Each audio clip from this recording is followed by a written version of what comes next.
Amrish Puri comes and puts a little Indian stall in that little French village. And there is this obvious hierarchy, there's a snobbery associated with it. Like, can you talk a little bit about that? Like, what are these hierarchies? How do they relate to, I mean, why does language matter? Yeah, so in some ways, maybe the first thing I would say about language is I use the a term often used in Hindustani, especially Eastern version Bhojpuri, which is kose kose par pani badle chare kose par pani, which is every 2 miles the water changes and every for the language. And water in India, in many Indian languages, water is a metonym for like what would in Europe, in France would be called terroir. Okay. And like when we say, my grandmothers used to say, oh, the cooking is beautiful in this region because the water is sweet. And when people say sweet, it's a referent to a certain kind of quality of Yeah. territory and its water. So in some ways, in the simplest way to think about it is food is what goes in.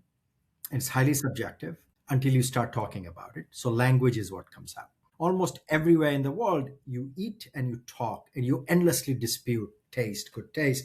And in fact, language is what socializes what we think about taste. So that's, I would say, the first takeaway from thinking about food and language. And then specifically in the core, in the case of this question of hierarchy of taste, I have done a lot of work around it, Yeah. and some of it is kind of very simple and obvious. If you go to a French restaurant, that's changing right now, but if you go to a French restaurant, you could charge quite high prices, and today Japanese, but that wasn't the case for the longest time for most cuisines in the world, especially Indian cuisines in the world, which came to be strongly associated with, like, a in some ways a takeout place, a cheap Indian restaurant often run by a Bangladeshi entrepreneur.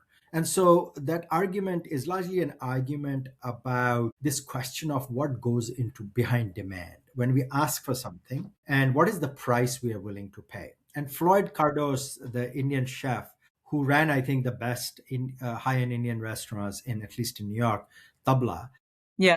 I remember you, that. yeah, used to say where he, for instance, made rosemary naan and garlic naan and paired it with all kinds of fantastic kebabs. He used to say even in New York City at a high end restaurant, when there was a recession, okay, tabla would be the first one to kind of pay the price Okay. because people were not willing to pay $40, $50 for a dish that they're willing to pay for French or for Italian cuisine. And maybe with that example, let me close this out a little bit by saying it changes over time.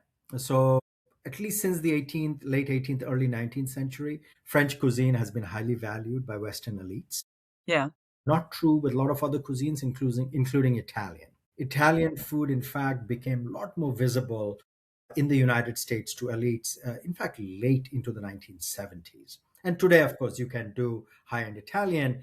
And by the 1980s, by the 1990s, Japanese cuisine had joined. And today, for instance, some of the most expensive restaurants in New York City are, in fact, omakase restaurants serving Japanese food. So, partly it is linked to, my argument is, it is linked to economic power. It Hmm. is linked to, in some ways, a geopolitical positioning, the size of the economy. And given that, of course, inevitably, two things are happening.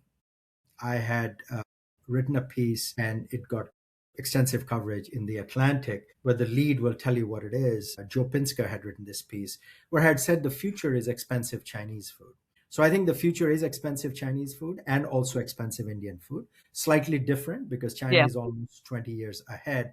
So in Yeah. some ways, it is politically, it's hard power that is linked to soft power. And I have argued subsequently that soft power is not so easy to get. It is often, in fact, linked to hard power. Hard power.